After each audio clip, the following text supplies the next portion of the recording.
Okay, Virgo, this is for you. Virgo, March 25, 2026 sa mga Virgo. I need one message dito na mahalaga for you. At ngayon itong kasalukuyan ninyo, guys. Okay, sa mga Virgo, tingnan natin ang inyong message. Okay, the Fool is here, Virgo. Hindi mo man sigurado ang mga gagawin mo. Next step mo is want ng new. Gusto mo ng new. At ang ilan sa inyo, ups and down ang money. Guys, but may mga gusto kayong gawin sa buhay. Ups and down ang inyong money. Hindi tataas, hindi bababa. Tama lang. Pero gusto nyo tumaas ito ng higit pa doon, guys. Okay. So, kayo handa na sa inyong bagong adventure sa buhay. Okay. Virgo,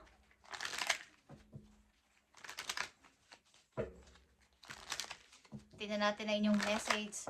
March 25, 2026. Virgo sign ito, guys. At kung may kilala kayong Aries sa inyong chart, is happy birthday sa kanila. Sa mga Aries na inyong mga kaibigan o mga kamag-anak, guys. Okay, Virgo. I need message for you.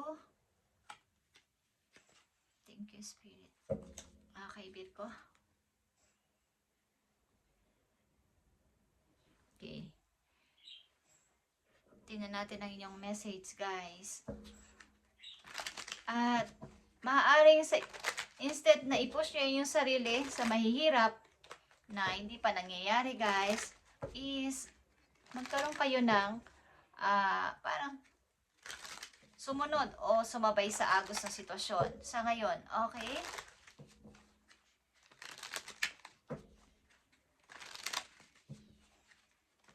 Wag mong ipagpilitan muna ang hindi pa pwedeng mangyari sa ngayon.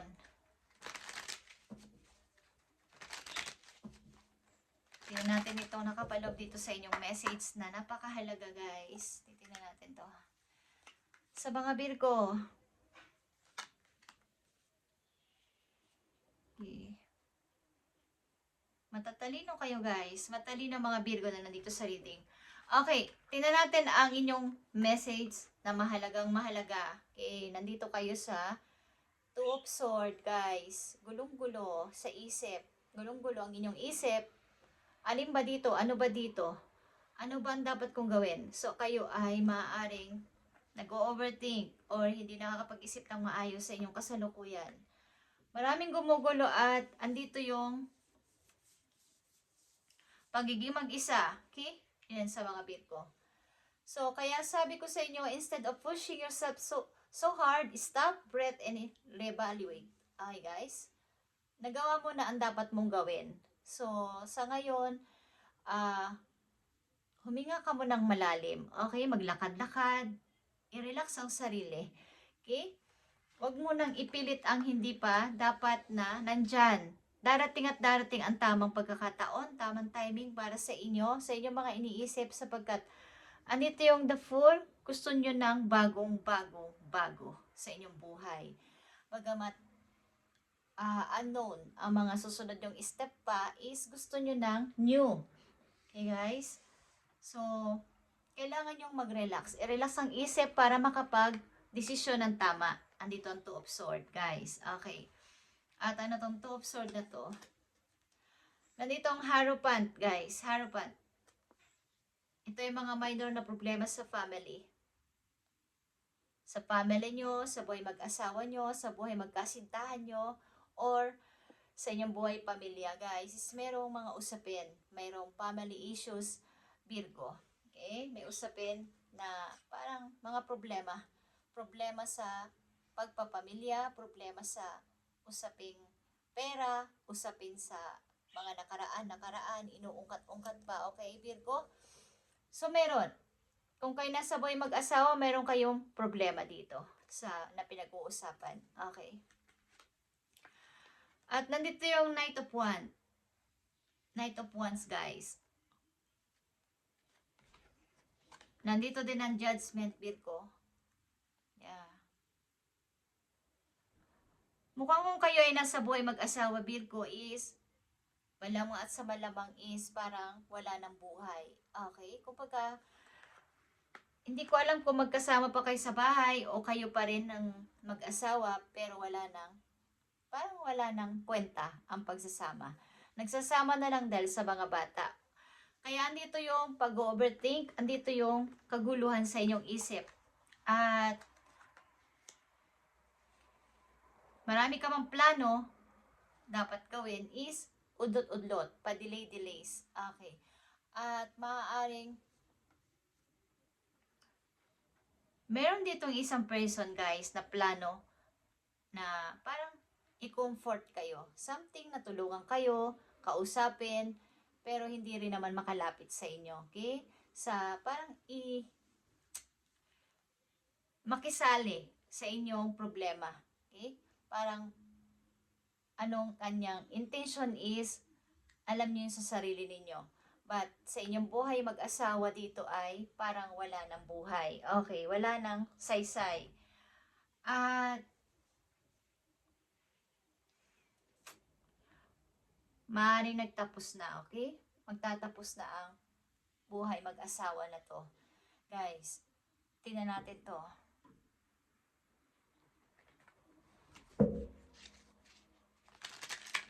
May mga gusto kayong pasimulan sa ngayon but hindi pa nyo makapag-desisyon na ng maayos. Guys, may mga family issue pa kayo. Pinag-uusapan. Hindi pa to tapos.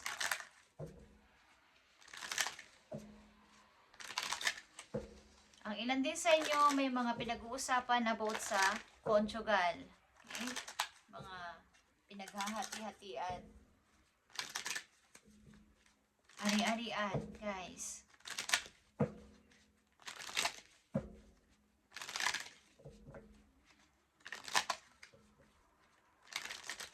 Tingnan natin to. Inyong sitwasyon. Virgo, be optimistic andito. Keep in mind that you create your reality. You can attract love with a negative mindset. Okay, Virgo.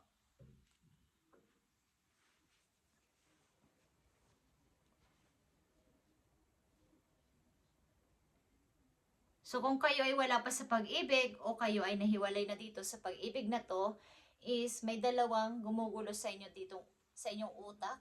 Okay, bagamat mayroon pa kayong usapin sa pamilya, is maaaring kayo ay mayroong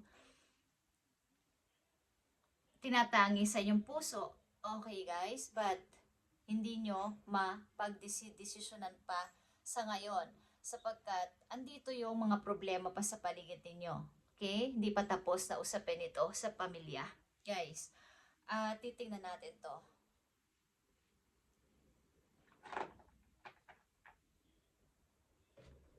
Message for Virgo, dito sa kayo na sitwasyon, nandito ang 2 of Swords para sa inyo. Ano tong paguluhan na to sa inyong isip? Maring, paano ako magdidesisyon? Alin ba dito sa sitwasyon na to, alin sa mga tao na to ang dapat kong piliin? Okay? Hindi ko alam kung kayo ay habang may usapin pa sa family, merong gumugulo sa inyong utak na ibang person. Guys, okay, ano man ang inyong kasarian, Virgo, lalaki man kayo, babae. Virgo na nandito. Tingnan natin ang inyong paparating pang message sa mga susunod pang araw na dapat ninyong malaman o dapat ninyong gawin ayon dito sa inyong sitwasyon. So, andito ang King of Swords, Aquarius energy to guys.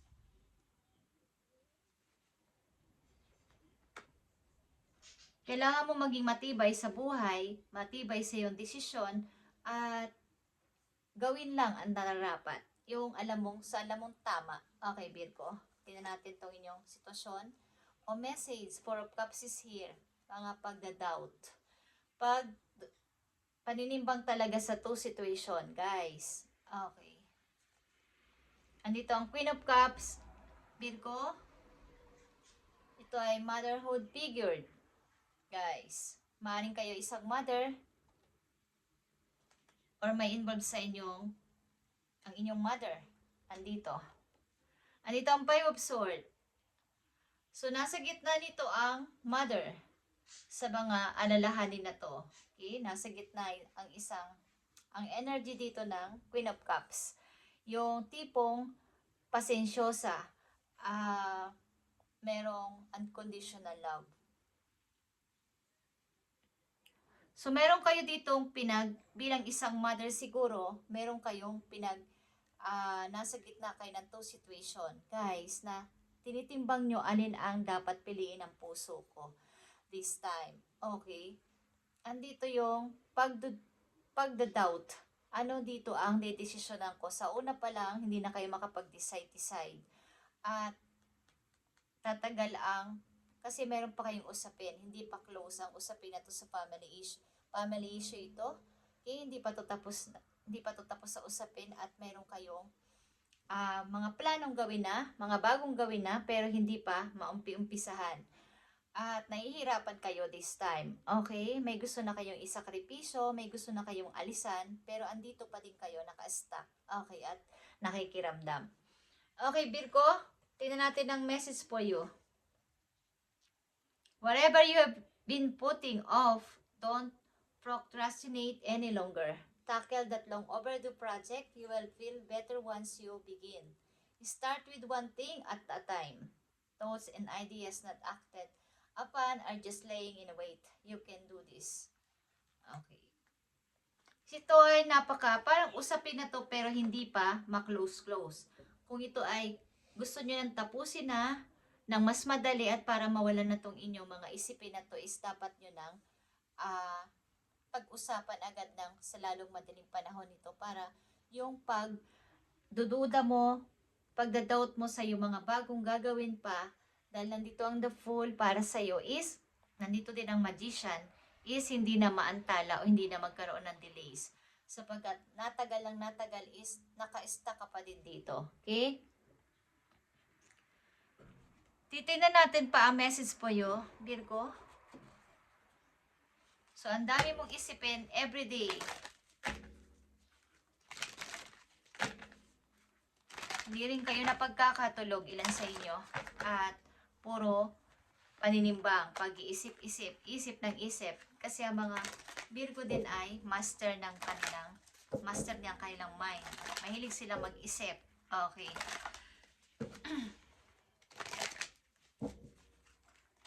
Magaling sila magplano ang mga Virgo. So, ito mga plano mo at dapat mong gawin kahit sa iyo na ang 4 of Wands dito. Okay, dito ang Magician. Hawak mo na ang 4 na Wands dito. Ang mga tools na to ay nasa iyong mga kamay na pero wala kang magawa pa kasi merong mga usapin pa sa buhay mo na hindi pa close. Na pinipilit mong isip-isipin pero hindi naman nagiging okay. Nagkakaroon ka lang ng pag-overthink. Maaring ilan sa inyo ay ang daming isipin o nag-iisip, guys.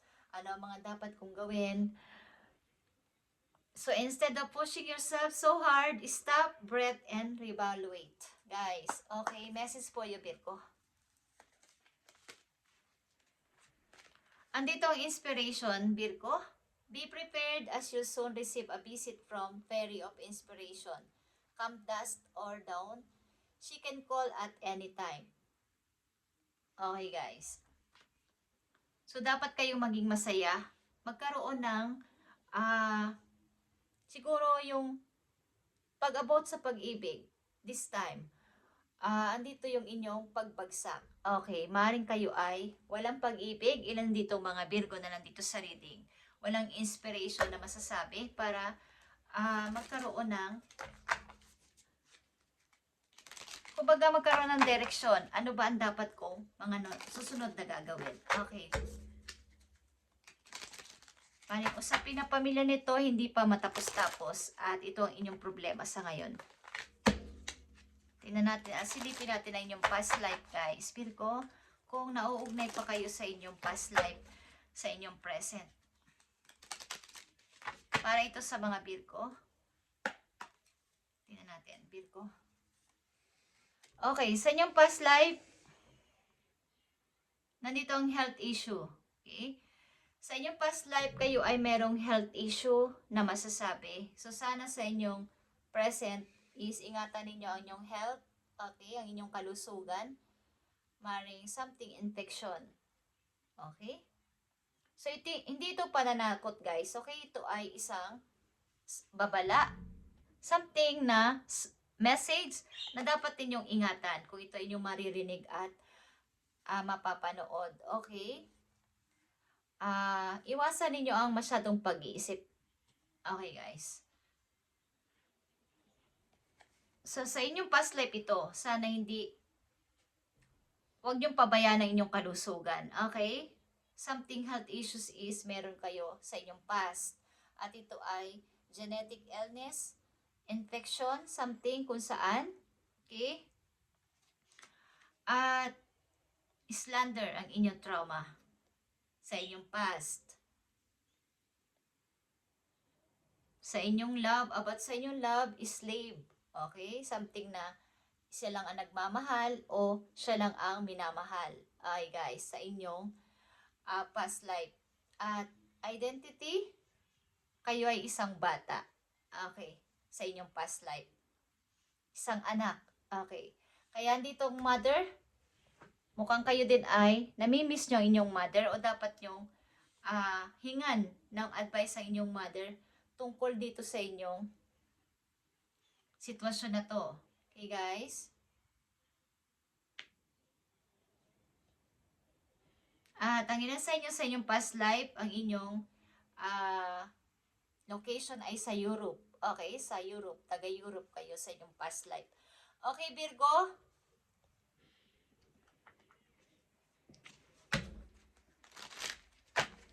Message to para sa inyo sa inyong healing energy, Virgo. So, kayo ay nag-iisip ng bagong pasimula, kaya lang ay may mga usapin pang hindi pa close sa inyong present. Sa inyong kasalukuyang sitwasyon ay dapat nyo muna itong linisin o gawing malinis na para makapag-desisyon na ng tama. Tingnan natin ang inyong message sa inyong nandito ang action, guys. Okay, action ito. My divine action incites love and harmony. I am aware of my thoughts and driven by positive forces. I listen to my heart, my desire to manifest light, transform test into growth, challenge into opportunity, and fear into love. Okay. So ito ay nangangahulugan na paggalaw. Okay, something na pagdidesisyon din. Nai-invite ninyo ang love at harmony sa inyong puso. Maging aware kayo sa inyong mga pag-iisip o iniisip. So, I am aware of my thoughts and driven my positive forces. Puro lang positive dapat ang inyong ilagay sa inyong isip. Katulad ng 2 of Swords, 4 of Cups, and 5 of Swords, dito is puro ito may halong pag-iisip. Okay, may kinalaman sa inyong palaisip. At makaka-apekto ito sa inyong kalusugan at hindi rin pagkakatulog. Okay, guys? So, ito ang inyong message today, Virgo, March 25, 2026, at God bless sa inyo lahat, guys. At meron ka ditong bagong pasimula at makakaahon ka rin dito sa money. Gawin mo lang ay iwan na yung mga nagpapabigat sa'yo at sundin kung ano ang nararapat, guys. Okay, maring kayo din ay heartbroken ilan sa inyo na nanditong Virgo. At ang ilan sa inyo ay mausapin sa family na hindi pa matapos-tapos sa inyong mind. Kahit tapos na, kahit wala na. Kahit sa pamilya ninyo, isa kayong anak. Okay, guys, ilan sa inyo. At ang inyong family ay nagkaroon ng separation. Ito ay nakatatak sa inyong isip until now. Okay, dahil sa inyong past life, kayo ay isang kid o isang child. At merong family issue. Okay, na hindi pa matapos-tapos. Kaya dito yung inyong pag-iisip din ay parang gulong-gulo. Walang closure para sa inyo, walang explanation. Parang walang pag-i-explain. Okay, dito sa issue na to. Thank you, Virgo, and God bless.